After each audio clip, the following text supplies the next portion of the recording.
We were expecting that that they would be on that they'd be exercising or be good in goodwill or good faith sa atin. Kasi ang claim nila doon, yung road, yung sa pagitan noong bahay ni Angel Manalo at ni Lottie, meron daw bakod. So I took the opportunity last December 16 to ask the court na kung pwede inspeksyonin ng sheriff kung totoo yon. Kung totoo na may hinarangan yon, binakuran yon, patatanggal namin at our expense. Ng iglesia, meaning. I will ask the iglesia to remove it. As a sign of good faith also as well. Nung na yun. Pero ang depensa ko kanina nila, attorney, di ba? Parang if you go further, nandun yung mga fences. Parang ganyan. I was challenging I was challenging the court already. Presenta yung sheriff.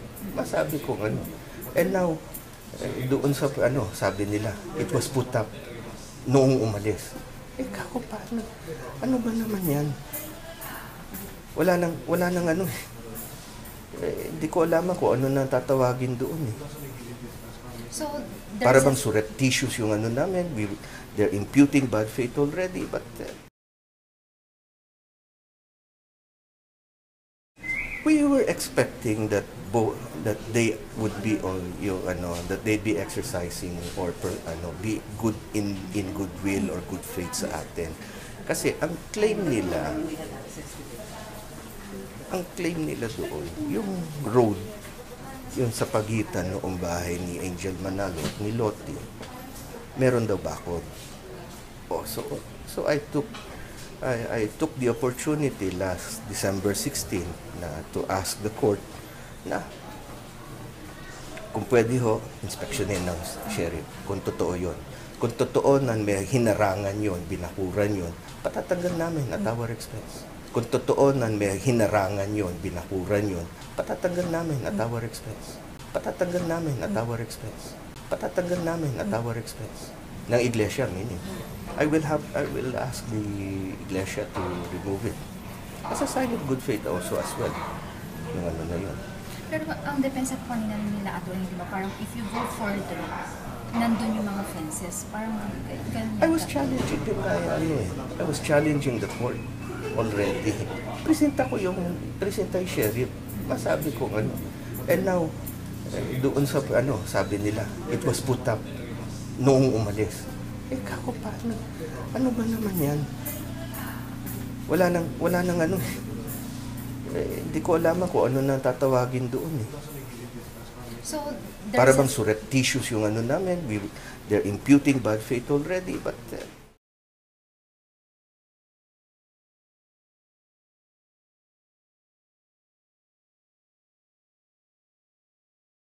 we were expecting that they would be on that they'd be exercising or be good in goodwill or good faith sa atin. Kasi ang claim nila doon, yung road, yung sa pagitan noong bahay ni Angel Manalo at ni Lottie, meron daw bakod. So I took the opportunity last December 16 to ask the court na kung pwede inspeksyonin ng sheriff kung totoo yon. Kung totoo na may hinarangan yon, binakuran yon, patatanggal namin at our expense. Kung totoo na may hinarangan yon, binakuran yon, patatanggal namin at our expense. Patatanggal namin at our expense. Patatanggal namin at our expense. Ng iglesia, meaning. I will ask the iglesia to remove it. As a sign of good faith also as well.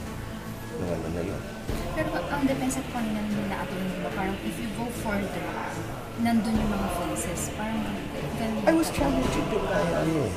challenging the court already. Presenta yung sheriff. Masabi ko And now, doon sa sabi nila, it was put up noong umalis. Kako paano? Ano ba naman yan? Wala nang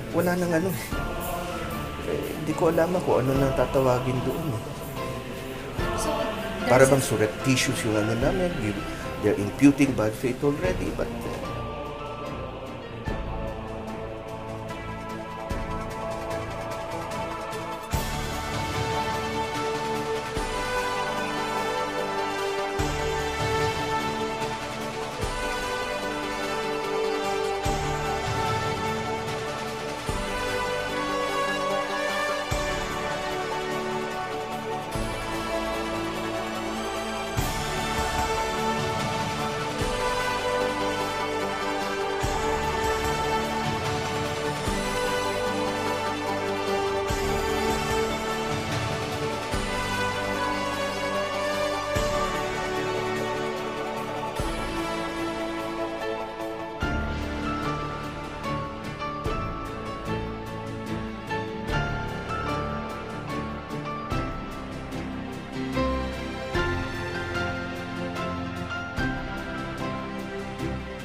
kung totoo na may hinarangan yon, binakuran yon, patatanggal namin at our expense.